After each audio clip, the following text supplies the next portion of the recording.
গোটেই দিনজোৰা আলোচনাৰ অন্তত আজি আমি কিছুমান সিদ্ধান্ত গ্ৰহণ কৰিছোঁ আৰু সেই সিদ্ধান্ত সম্পৰ্কে আজি ৰাজহুৱাকৈ এটা প্ৰেছ বিবৃতিৰ জৰিয়তে আমি আপোনালোকক জনাব খুজিছোঁ যাতে কথাবিলাক ইফাল সিফাল নহয়। গতিকে ৰিটেন প্ৰেছ বিবৃতিৰ জৰিয়তে আমি কাম কৰিব খুজিছোঁ। যোৱা 6 মাৰ্চ 2026 তাৰিখৰ 4টা বিৰোধী দলৰ গুৱাহাটীত অনুষ্ঠিত মিত্ৰতাৰ বৈঠক আৰু সংবাদমেলৰে প্ৰদেশ কংগ্ৰেছে ৰাইজৰ দলক মিত্ৰতাৰ পৰা আনুষ্ঠানিকভাৱে আঁতৰ কৰিলে। ৰাইজৰ দলক মিত্ৰতাৰ পৰা আঁতৰাই পতা এই বৈঠক আমাৰ বাবে আছিল অত্যন্ত অসন্মানজনক। আমি লক্ষ্য কৰিছোঁ যে প্ৰদেশ কংগ্ৰেছৰ সভাপতি গৌৰৱ গগৈ ডাঙৰীয়াৰ মুখৰ ভাষা আৰু শাৰীৰিক ভাষা কোনোটোৱেই মিত্ৰতাৰ সপক্ষে নহয় আৰু তেওঁৰ আচৰণ মিত্ৰ দলবোৰৰ কাৰোৰে বাবে মুঠেও সন্মানজনক নহয়। 6 মাৰ্চ তাৰিখে গুৱাহাটীৰ বেলতলাস্থিত গ্ৰীণউড ৰিজৰ্টত অনুষ্ঠিত সংবাদমেলত গৌৰৱ গগৈৰ বক্তব্য আৰু 6 জুলাই 2025 অসম নাগৰিক সমাজৰ বিৰোধী দলবোৰৰ মিত্ৰতা সম্পৰ্কীয় অসম সন্মিলিত নাগৰিক অভিৱৰ্তনৰ বক্তব্য সকলোতে গৌৰৱ গগৈৰ অহংকাৰ স্পষ্ট আছিল।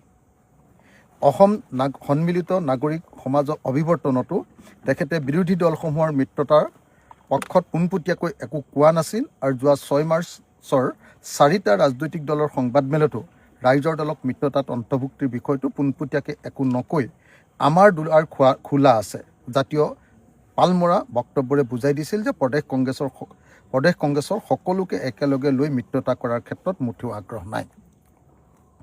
কংগ্ৰেছৰ সৈতে ৰাইজৰ দলৰ মিত্ৰতা বাস্তৱিকতে কি বিষয়ত থমকি ৰৈছে? এটা বাক্যত ক'বলৈ গ'লে সংখ্যাৰ দিশেৰে চালে এটা সমষ্টিৰ বাবে এই মিত্ৰতা ভংগ হোৱাৰ পথত আগবাঢ়িছে। ৰাইজৰ দলে প্ৰথমে কংগ্ৰেছৰ সংখ্যা 27খন, যি সময়ত জাতীয় পৰিষদে 26খন আসন বিচাৰিছিল, আমি 27খনৰ বাবে অনুৰোধ কৰিছিলোঁ। সেই সংখ্যাত কংগ্ৰেছে বহুত বেছি হ'ব বুলি কোৱাত আন্তৰিকতাৰে আমি সেই সংখ্যা 20লৈ হ্ৰাস কৰিছিলোঁ। কিন্তু কংগ্ৰেছ আছিল নাচুৰবান্দা আৰু গৌৰৱ গগৈয়ে 100খনতকৈ অধিক আসনত কংগ্ৰেছে প্ৰতিদ্বন্দ্বিতা কৰিবই বুলি অতি দাম্ভিকতাৰে ৰাজহুৱাকৈ সীমাৰেখা এডাল টানি দিছিল। সেই সীমাৰেখাৰ ভিত্তিত কংগ্ৰেছৰ তৰফৰ পৰা আমাক আসনৰ সংখ্যা হ্ৰাস কৰাৰ বাবে অনুৰোধ জনোৱাত আমি সেই সংখ্যা 15খনলৈ হ্ৰাস কৰিলোঁ আৰু তাতোতকৈ কম আসনত আমাৰ দলে প্ৰতিদ্বন্দ্বিতা কৰাত দলৰ সন্মতি নাই বুলি আমি স্পষ্টভাৱে জানিবলৈ দিলোঁ। সৰ্বশেষত কংগ্ৰেছৰ 4জনীয়া আলোচনাকাৰী গোটে আমাৰ সৈতে 13খন আসনত সন্মতি প্ৰকাশ কৰে, যাৰ মাত্ৰ 4খন আসনহে পোনপটীয়াকৈ আমাৰ পচন্দৰ আসন আছিল। 4খন বন্ধুত্বমূলকভাৱে এৰি দিব খোজে আৰু 5খন কংগ্ৰেছৰ দ্বাৰা বিভিন্ন সময়ত আমাৰ ওপৰত জাপি দিয়া আসন। অৰ্থাৎ আমি বাস্তৱিকতে 27খন আসনৰ পৰা 4খনলৈ অৱনমিত হ'লোঁ। এইটো সংখ্যাতেই কংগ্ৰেছে নাচুৰবান্দা হৈ লাগি ৰ'ল। সৰ্বশেষত উপায়বিহীন হৈ আমি প্ৰস্তাৱ দিলোঁ যে আমি কংগ্ৰেছৰ সকলো চৰ্ত মানি ল'ম, কিন্তু আমাৰ সাংগঠনিক ভিত্তি থকা ধিং সমষ্টি পোনপটীয়াকৈ প্ৰতিদ্বন্দ্বিতাৰ বাবে আমাক এৰি দিবই লাগিব। আমি উপায়হীন এইবাবেই ক'লোঁ যে আমি বিজেপিক আন্তৰিকতাৰে পৰাস্ত কৰিব বিচাৰোঁ। সেইটো আমাৰ সংকল্প, সেইটো আমাৰ প্ৰতিশ্ৰুতি। কিন্তু কংগ্ৰেছৰ বাবে নিজৰ দলৰ স্বাৰ্থটোৱে সিদ্ধান্ত গ্ৰহণৰ একমাত্ৰ মাপকাঠি হৈ থকা আমি দেখিবলৈ পালোঁ। তেওঁলোকে পোনপটীয়া আসনৰ হিচাপে আমাক দলগাঁও সমষ্টিটো এৰি দিব খোজে। সেই দলগাঁও সমষ্টিটো এৰি দিয়াৰ প্ৰস্তাৱৰ পাছতো সমষ্টিটোত কংগ্ৰেছ নেতাকৰ্মীৰ উত্তাল প্ৰতিবাদ, ধৰ্ণা, অপপ্ৰচাৰ আৰম্ভ হয়।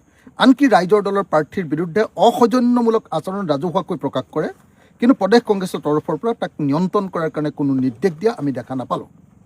আমি নিশ্চিত যে প্ৰদেশ কংগ্ৰেছৰ প্ৰত্যক্ষ নিৰ্দেশতেই আমাৰ ওপৰত চাপ সৃষ্টি কৰিবলৈ এই কাম দলগাঁৱত কৰোৱা হৈছে। আনহাতে আমি নগাঁও জিলাৰ ধিং বিধানসভা সমষ্টিত কংগ্ৰেছৰ পৰা বিচাৰোঁ। পূৰ্বে বহুবাৰ সন্মতি দিয়াৰ পাছতো এই সমষ্টিটো এতিয়ালৈকে কংগ্ৰেছে এৰি দিবলৈ সন্মত নহ'ল।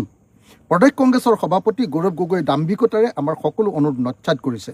গতিকে ক'ব পাৰি ধিং বিধানসভা সমষ্টি ৰাইজৰ দলক এৰি নিদি কংগ্ৰেছে ৰাইজৰ দলৰ সৈতে মিত্ৰতা ভংগ কৰি যোৱা 6 মাৰ্চ তাৰিখে আন 3টা দলৰ সৈতে মিত্ৰতাৰ আনুষ্ঠানিকতা সম্পন্ন কৰিছে।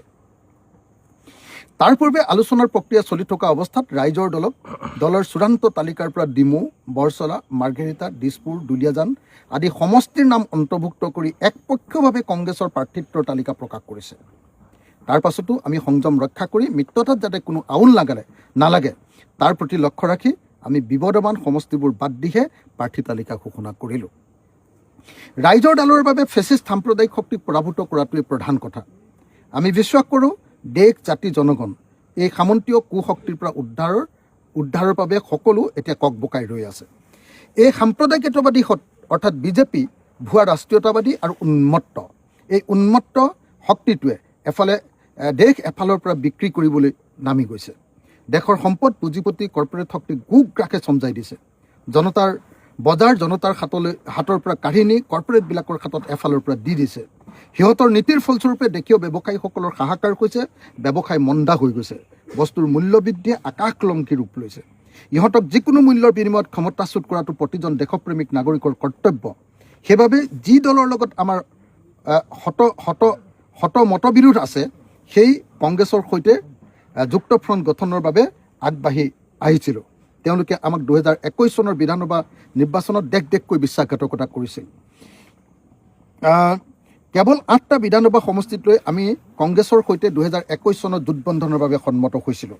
কিন্তু BPF দলটো কংগ্ৰেছ দলৰ কাষ চাপি অহাৰ লগে লগে কংগ্ৰেছে আমাক প্ৰতাৰণা কৰিলে। বিশ্বাসঘাতকতা তেওঁলোকে কৰিলে, ঠগিলে তেওঁলোকে, কিন্তু অপপ্ৰচাৰ কৰিলে আমাৰ বিৰুদ্ধে তেওঁলোকেই। আমি গোপনে আলোচনা চলাই আছিলোঁ বাবে সেইবাৰ মিত্ৰতাৰ ধৰ্ম ৰক্ষা কৰি আছিলোঁ বাবে সেইবাৰ আমি খলনায়ক হৈ পৰিলোঁ। বহু বুদ্ধিজীৱীয়েও কংগ্ৰেছৰ সুৰতে সুৰ মিলাই আমাৰ বিৰুদ্ধে কংগ্ৰেছৰ মুখপাত্ৰৰ দৰে আমাৰ ওপৰত জঁপিয়াই পৰিছিল। সেইবাবে আমি এইবাৰ প্ৰতিটো মিত্ৰতাৰ খবৰ ৰাজহুৱা কৰি আহিছোঁ আৰু ৰাজহুৱা কৰি যাম। কংগ্ৰেছ বা INC ইণ্ডিয়ান নেশ্যনেল কংগ্ৰেছ আৰু ৰাইজৰ দলৰ আদৰ্শ পৃথক। কংগ্ৰেছ ৰাষ্ট্ৰীয়তাবাদী, আমি জাতীয়তাবাদী, আমি আঞ্চলিকতাবাদী, আমি ফেডাৰেলিজিমত বিশ্বাসী। তেওঁলোকৰ চিন্তা সামন্তীয়, আমাৰ প্ৰগতিশীল, সমাজবাদী আৰু ছ'চিয়েলিষ্ট। কেৱল ফেচিষ্ট সাম্প্ৰদায়িক শক্তি BJP RSSক প্ৰতিৰোধ কৰাৰ স্বাৰ্থত আমি তেওঁলোকৰ সৈতে যুক্ত ফ্ৰণ্ট গঠন কৰিছিলোঁ। আমাৰ বাবে যুক্ত ফ্ৰণ্ট গঠনৰ নিয়ম হ'ল যুক্ত ফ্ৰণ্টত সদায় প্ৰগতিশীল শক্তিৰ হাতত নেতৃত্ব থাকিব লাগে, তেতিয়াহে জনগণৰ উপকাৰ হয়। কিন্তু কংগ্ৰেছৰ সৈতে আমাৰ যুক্ত ফ্ৰণ্ট গঠনত প্ৰগতিশীল শক্তিৰ নেতৃত্ব বাদেই দিয়ক, কংগ্ৰেছৰ সৈতে কোনো আদৰ্শগত কথা পতাৰ পৰিৱেশে আমি পোৱা নাই। কংগ্ৰেছ মিত্ৰতাক লৈ মুঠেও চিৰিয়াছ নহয়। সঘনে সলনি কৰা তেওঁলোকৰ মিত্ৰতাৰ আলোচনা কৰিবলগীয়া যি সমিতি, সেই সমিতিবিলাকক বদলাই থকাটোৱে প্ৰমাণ কৰে যে তেওঁলোকে মিত্ৰতাত কোনো গুৰুত্ব আৰোপ কৰা নাই। তেওঁলোকে আমাৰ মিত্ৰ দলবোৰৰ সৈতে আলোচনাৰ বাবে মুঠেও সময় দিয়া নাছিল। ক'ৰবাত বিয়া খাবলৈ যাওঁতে, আনকি ৰিপুণ বৰাৰ ছোৱালীৰ বিয়াৰ সময়তহে দেৱব্ৰত শইকীয়াই আমাক লগ পাই প্ৰাৰ্থী তালিকাৰ বিষয়ে আলোচনা কৰিছিল। আনুষ্ঠানিকভাৱে কংগ্ৰেছৰ 4জনীয়া সমিতিয়ে ৰাইজৰ দলৰ সৈতে এবাৰেই আলোচনাত বহিছিল যোৱা 19 ফেব্ৰুৱাৰীত। তেতিয়া আমি গভীৰ উদ্বেগেৰে লক্ষ্য কৰিছিলোঁ যে কংগ্ৰেছ বুলি কোনো দল আচলতে নাই। কংগ্ৰেছ দলৰ অমৈহতীয়া কোনো প্ৰাৰ্থীও নাই। আছে গৌৰৱ গগৈৰ প্ৰাৰ্থী, আছে ৰকিবুল হুছেইনৰ প্ৰাৰ্থী, আছে প্ৰদ্যুৎ বৰদলৈৰ প্ৰাৰ্থী আৰু ৰিপুণ বৰা স্বয়ং নিজেই প্ৰাৰ্থী। ব্যক্তি স্বাৰ্থৰ সমষ্টিয়ে যেন কংগ্ৰেছ, সেইটো আমি অনুভৱ কৰিছিলোঁ। আমি মিত্ৰতা বিচাৰোঁ। ৰাইজৰ দলে গভীৰভাৱে আন্তৰিকতাৰে মিত্ৰতা বিচাৰে আৰু এই মিত্ৰতা বিচাৰোঁ সাম্প্ৰদায়িক ফেচিবাদী শক্তিক উৎখাত কৰিবৰ কাৰণে, জনতাক শান্তি দিবৰ কাৰণে। সেইবাবে কংগ্ৰেছৰ সকলো কেৰামতালি আমি সহ্য কৰি আছিলোঁ। কিন্তু মিত্ৰতাৰ বাবে যি ত্যাগ লাগে, সেই ত্যাগ কেৱল ৰাইজৰ দলেহে কৰিব লাগিবই বুলি আমি কেতিয়াও মানি ল'ব নোৱাৰোঁ। সেয়া কোনো গণতান্ত্ৰিক দৃষ্টিভংগী নহয়। ৰাইজৰ দলৰ চমু ইতিহাসটোৱে হ'ল ত্যাগৰ ইতিহাস। 2021 চনৰ বিধানসভা নিৰ্বাচনত কংগ্ৰেছে আমাক বিশ্বাসঘাতকতা কৰিলে, তথাপি আমি সামান্য কেইখনমান আসনতে প্ৰতিদ্বন্দ্বিতা কৰিলোঁ। তাৰ পৰৱৰ্তী 2021 চনৰ উপ নিৰ্বাচনত 5খন আসনৰ ভিতৰত কেৱল ডিমৌ সমষ্টিটো আমি বিচাৰিছিলোঁ। তেতিয়া তাৰ নাম আছিলে আপোনাৰ থাওৰা, কিন্তু নিদিলে। সেই নিৰ্বাচনত কংগ্ৰেছে পালে 5,892টা, অৰ্থাৎ 6.65% ভোট থাওৰাত, আৰু ৰাইজৰ দলে পালে 24,395, অৰ্থাৎ 27.52% ভোট। তাৰ পাছতো 2026 চনত বিধানসভা নিৰ্বাচনত গৌৰৱ গগৈয়ে আমাক ডিমৌ বা থাওৰা সমষ্টিটো এৰি দিবলৈ অনুৰোধ কৰিলে আৰু আমি গৌৰৱ গগৈৰ অনুৰোধত সেই সমষ্টিটো এৰি দিবলৈও সন্মত হ'লোঁ। 2024 চনত অসমৰ পঞ্চদশ বিধানসভাৰ দ্বিতীয়টো উপ নিৰ্বাচনত গৌৰৱ গগৈয়ে মিত্ৰজোঁট ভাঙি চুৰমাৰ কৰিলে সম্পূৰ্ণ দাৰ্ভিকতাৰে, আৰু AICCৰ ক্ষমতাৰে বলিয়ান হৈ তেওঁ বিহালীৰ আসনখন CPIML দলৰ পৰা কাঢ়ি ল'লে।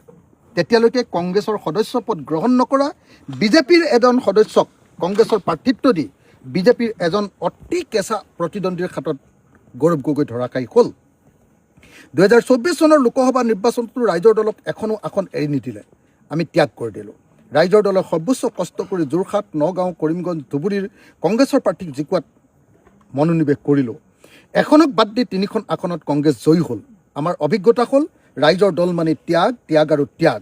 এতিয়া 2026 চনৰ বিধানসভা নিৰ্বাচনতো কংগ্ৰেছে আমাৰ বাছনিত মাত্ৰ 4খন আসন এৰি দিছে। মাত্ৰ 15খন আসনৰ 13খন আসন এৰি দিব খোজে।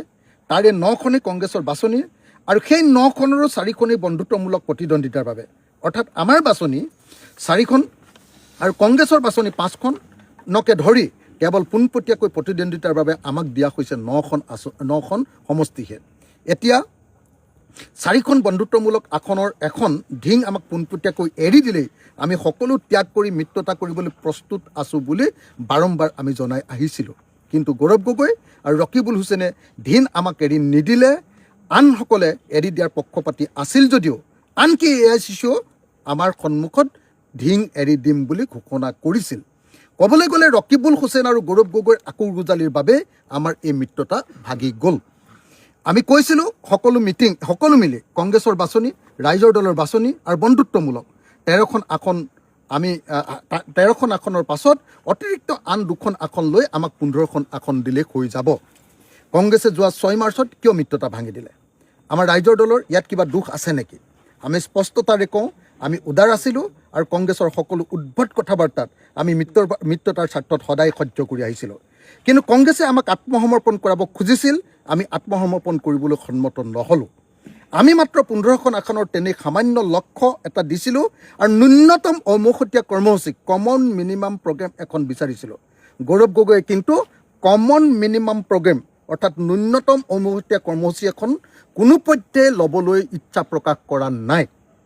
তেওঁ আমাক সন্মান দিব খোজা নাছিল আৰু গৌৰৱ গগৈয়ে দাম্ভিকতা দেখুৱাই মিত্ৰতা ভাঙি দিয়াৰ পক্ষত অৱস্থান লোৱা আমি দেখিলোঁ। আজিৰ দিনটোত আমি অতি দুখেৰে জনাওঁ যে যোৱা 19 ফেব্ৰুৱাৰীৰ মিত্ৰতাৰ বৈঠক বিফল হোৱাৰ পাছত 20 ফেব্ৰুৱাৰীত আমি কংগ্ৰেছ দললৈ আনুষ্ঠানিকভাৱে এখন পত্ৰ প্ৰেৰণ কৰিছিলোঁ। কিন্তু আজি পৰ্যন্ত আমাক অসন্মান কৰি কংগ্ৰেছ দলে আমাৰ সেই চিঠিৰ কোনো উত্তৰ নিদিলে আৰু উত্তৰ নিদি আমাৰ স্বাভিমানত আঘাত আনিলে। সেয়েহে আজিৰ তাৰিখত কংগ্ৰেছৰ সৈতে মিত্ৰতা সন্দৰ্ভত আলোচনা আগবঢ়াই নিয়াটো আমাৰ পক্ষে সম্ভৱপৰ নহয় বুলি বিবেচনা কৰি আজিৰ সভাই প্ৰস্তাৱ গ্ৰহণ কৰিছে আৰু এইখিনি কথা আমি সমগ্ৰ অসমৰ ৰাইজক আজি জানিবলৈ দিছোঁ। এই মুহূৰ্তত ক'ব পাৰি মিত্ৰতা ভংগ বুলি আমি আমাৰ যি বক্তব্য আছিলে একদম প্ৰেছ বিবৃতিৰ জৰিয়তে সম্পূৰ্ণ স্পষ্ট বক্তব্য প্ৰকাশ কৰিছোঁ।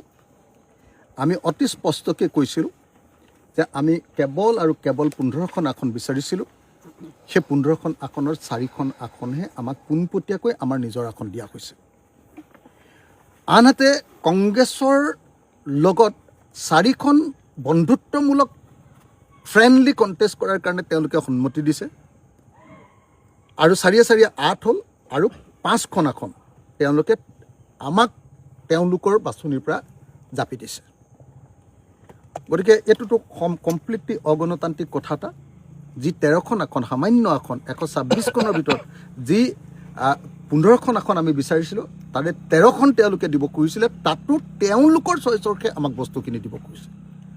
আৰু এনেকুৱা কথাত কৰোঁতে তেওঁলোকে যি ধৰণৰ বডি লেংগুৱেজ, বিশেষকৈ গৌৰৱ গগৈৰ যি বডি লেংগুৱেজ, গৌৰৱ গগৈৰ মুখৰ যি বডি লেংগুৱেজ আৰু মুখৰ যি বক্তব্য আৰু বডি লেংগুৱেজ, সেইটোৱে আমাক সাংঘাতিক ধৰণে আঘাতপ্ৰাপ্ত কৰিছে। আৰু আমি বেচিকেলি দেখিলোঁ যে আমি শেষত চব কথা বাদ দি বিজেপিক খুৰুৱাবৰ কাৰণে কৈছিলোঁ যে ঠিক আছে, আমি বহুত দিনৰ পৰা কাম কৰি আছোঁ, আমাৰ পূৰা সাংগঠনিক শক্তি আছে, আমি 100% জিকিম, ঢিং সমষ্টিটো আমাক দিয়ক। লাষ্টত এটাই সমষ্টি বিচাৰিছিলোঁ। এই গোটেইখিনি কথা বতৰাৰ পাছত ঢিং সমষ্টিটো আমাক তেওঁলোকে মিত্ৰতাত দিব খুজিছে, কি কয় ফ্ৰেণ্ডলি দিব খুজিছে। আমি কৈছোঁ চিধাকৈ দি দিয়ক, তাৰ পাছতে আমি সকলো কথা মানি ল'ম, আন সকলো চৰ্ত মানি ল'ম আপোনালোকৰ। কিন্তু তাৰ পাছত সকলোৱে আনকি AICC আমাক ফোন কৰি জনালে যে ঢিং দিছোঁ, আমাক ৰিপুণ বৰাই ফোন কৰি জনালে যে ঢিং দিছোঁ বাৰম্বাৰ। কিন্তু সৰ্বশেষত আমি জানিলোঁ যে গৌৰৱ গগৈয়ে মোক নিজে ফোন কৰি ক'লে যে ঢিং আমি নিদিওঁ। আৰু আমি গম পালোঁ যে ৰকিবুল হুছেইন আৰু গৌৰৱ গগৈয়ে ঢিং সমষ্টিটো এৰি দিব নোখোজিলে। অথচ এলায়েন্স ভাগি যাব বুলি ভাবি নগাঁও বিধানসভা সমষ্টিৰ অন্তৰ্গত ঢিং সমষ্টি নগাঁও বিধানসভাৰ সাংসদ বৈদ্যুৎ বৰদলৈ ডাঙৰীয়াই এৰি দিবলৈ সন্মত হৈছিলে। এলায়েন্স ভাগি যাব বুলি ভাবি তেওঁ প্ৰতিবাদ কৰিছিলে, কিন্তু এলায়েন্স ভাগি যাব বুলি ভাবি তেওঁ এৰি দিবলৈ সন্মত হৈছিলে। কিন্তু গৌৰৱ গগৈ আৰু ৰকিবুল হুছেইন তেওঁলোকৰ কাৰণে এই গোটেই এলায়েন্সটো ভাগিছে, আৰু সেইকাৰণে আমি স্পষ্ট ৰূপত জনাই দিছোঁ যে এলায়েন্স আমি ভঙা নাই, আমি এলায়েন্সৰ পক্ষত আছিলোঁ, আৰু গৌৰৱ গগৈ আৰু ৰকিবুল হুছেইনে এই এলায়েন্স ভাঙিব খুজিছে। গতিকে আজিৰ দিনটোত আমাৰ স্থিতি ইমানেই, ইমানকে কৈছোঁ। ধন্যবাদ। জয় আহোম।